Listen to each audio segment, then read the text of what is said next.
زي ما انت شايفه. بصي طلعناه.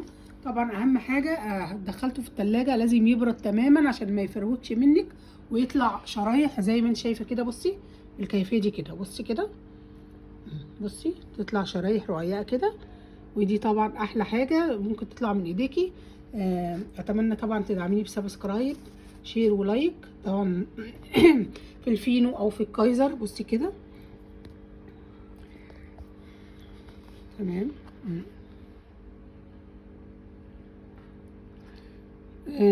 كانت معاكي صفاء مجاهد من صفحة طبق طبانة.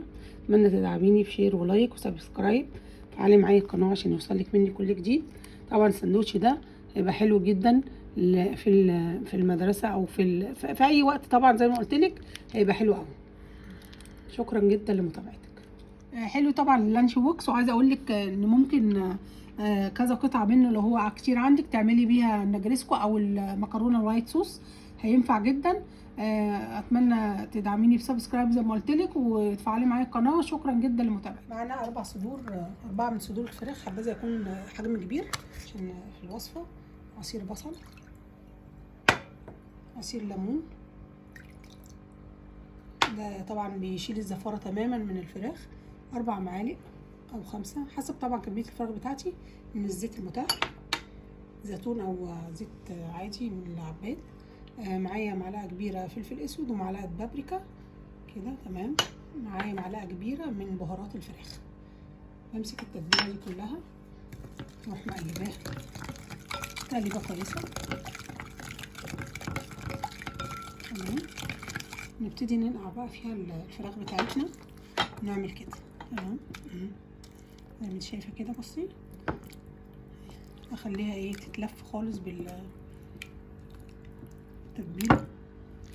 كده.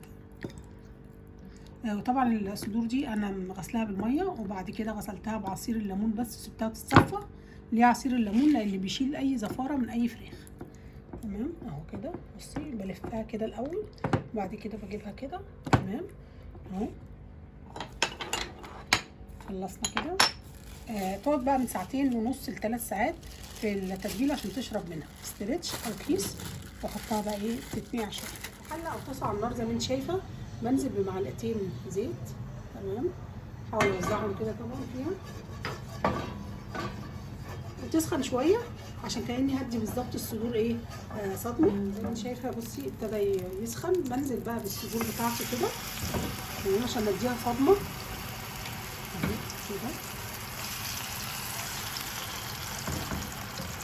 كلها.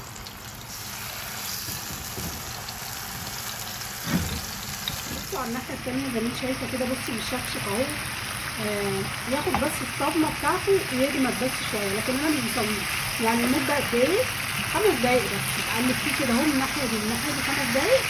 بعد كده ببتدي ايه انشله واطلعه واوريكم الحكايه. بصوا على الناحيه التانيه زي ما انت شايفه اهو وشكشك خالص.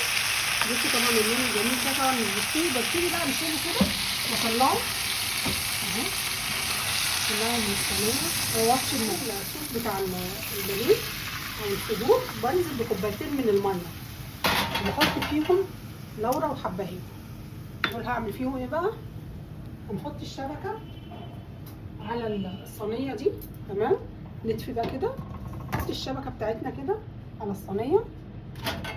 طبعا لو الصدور حابه تعملي كميه كبيره طبعا بتحطي الصينيه على قد حجم الصدور اللي انت هتحطيها عشان ايه الصوص بتاعها ما ينزلش خارج الصينيه. من نصهم بقى معايا هنا معلقه باربيكيو صوص وصويا صوص. بنعملهم كده. نبتدي ندهن وش البانيه بتاعنا دهنه كويسه كده تمام. هو ده اللي هيديله اللون الجميل اهو كده زي ما انت شايفه. بصي ممكن طبعا اي منكهات انت حباها. يعني ممكن طبعا ما تنسيش معلقه عسل ابيض كمان معاها او اسود المتاح عندك خلاص. بعدين ممكن ندهن ايه كمان. نبتدي ندهن هنا